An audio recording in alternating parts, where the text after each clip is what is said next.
personal history which will make your own personal circumstances impossible in Rwanda. Can he tell me when he last spoke to an asylum seeker? Now, did that question really expose the nonsense of Tory gammon, Sir Edward Leigh, as he was giving his expert knowledge on how asylum seekers stop themselves from being deported?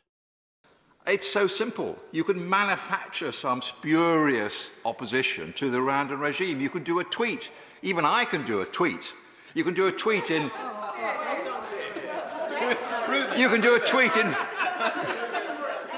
You can do a tweet in 5 minutes saying that the President Rwanda is a dictator, that he should be overthrown, and you've done it. It's now gone worldwide. Or you can, once you get into this country, you can simply do as has happened outside the Saudi Arabian embassy. You simply protest outside the Rwandan embassy about the president.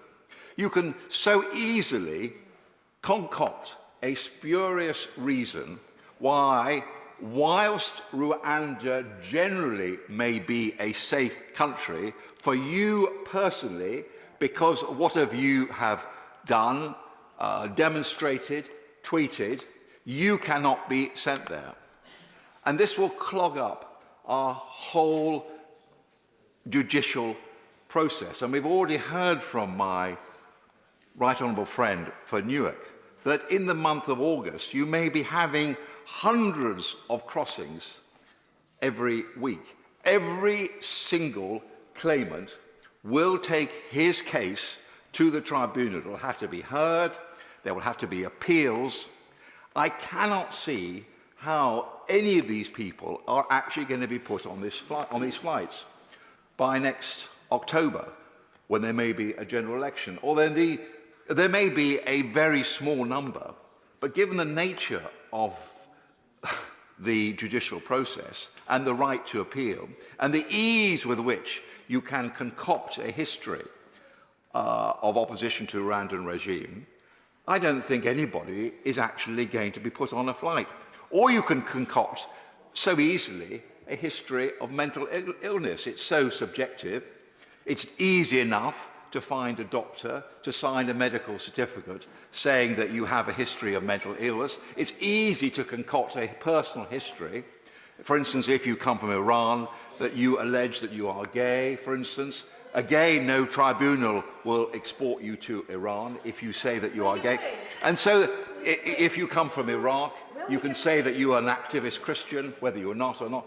I cannot see how anybody who has a right to go through the judicial process, given the ease that you can create a history, personal history, which will make your own personal circumstances impossible in Rwanda, I can't believe that any court or any tribunal will export somebody to Rwanda. Yes.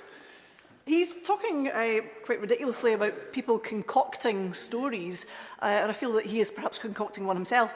Can he tell me when he last spoke to an asylum seeker? They may